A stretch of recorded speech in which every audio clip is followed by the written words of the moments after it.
Full God Seth. Primary Literature Overview. Seth the Deity, Good and Bad. Part 3. The title of the paper is The Reign of Seth, and framed within the text is the question: did Seth occupy the throne as the legitimate king, or did Seth take advantage of the power vacuum that resulted with the death of Osiris? Although Manetho's king list and the classical authors Herodotus, Diodorus, Plutarch and Hellanicus of Lesbos make specific reference to the rule of Seth, the Egyptian sources quoted within the paper are more circumspect. Instead of a clear reference to the royal attributes, such as crowns, throne or a palace, they are alluded to in ambiguous terms that can be interpreted in more than one way, or by obliquely highlighting their loss or subsequent restoration to their rightful owner.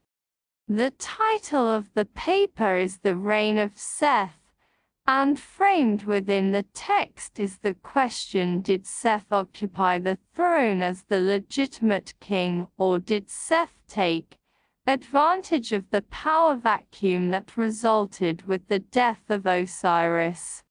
Although Manetho's king list and the classical authors Herodotus, Diodorus, Plutarch and Hellanicus of Lesbos make specific reference to the rule of Seth, the Egyptian sources quoted within the paper are more circumspect.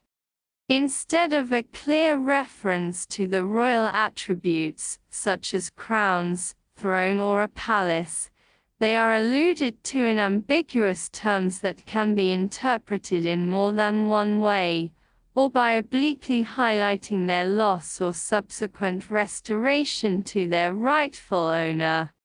Although the corpus of texts had Seth portrayed as a malevolent ruler, the ancient Egyptians had a complex and occasionally ambivalent conception of him, but he had his adherents and supporters.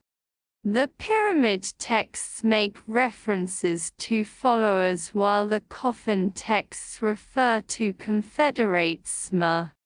Teosma.w. In spite of this, there is no Egyptian record of whether Seth had any accomplices assisting him in the murder of Osiris.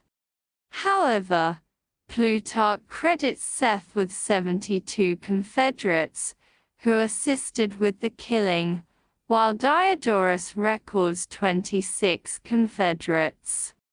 Seth was worshipped at sites throughout the Nile Valley including Ombus, Spamaru, Shashotep, Su and Anu, while in the desert, his places of worship were the oases of Dakla and Karga. Presumably, it would have been from these locations that Seth's followers originated. With the restoration of the line of Osiris, it was recorded that these centers of Seth worship suffered persecution. The texts are specific in the details of their destruction, and the geographical lists just omit the nomes in question to mark of the abhorrence in which they were held. The prescription of Seth is commonly perceived as a mixture of xenophobia by the Egyptians as a consequence of the loss of their empire and subsequent foreign invasions, and the rise in importance of the Osiris cult during the first millennium BC, the popularity for Seth decreasing in proportion to the growth of the prestige and popularity of Osiris. However, the paper argues that there was never a total prescription of Seth during the period discussed, but there had always been a degree of prescription that extended back through history to the Old Kingdom. How Seth was portrayed was in fact determined by the nature of the source document. Those Osirian in context portrayed Seth in a negative role, while in other contexts, he could be presented in a more favorable role.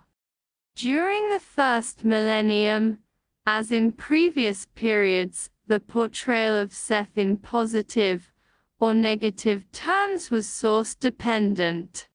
However, the evidence suggests that a prescription against Seth was most prevalent in the post-Persian period and that it was cult-specific. Smith's proposal shows that as a deity Seth was both complex and contradictory, and the Egyptians' conception of him changed and evolved over time as their religion developed and social conditions changed. The fate of Seth in the Temple of Hatshepsut at Deir el-Bahari by Queek undertakes a systematic study of the images of Seth within the 18th dynasty Temple of Hatshepsut at Deir el-Bahari and their subsequent fate.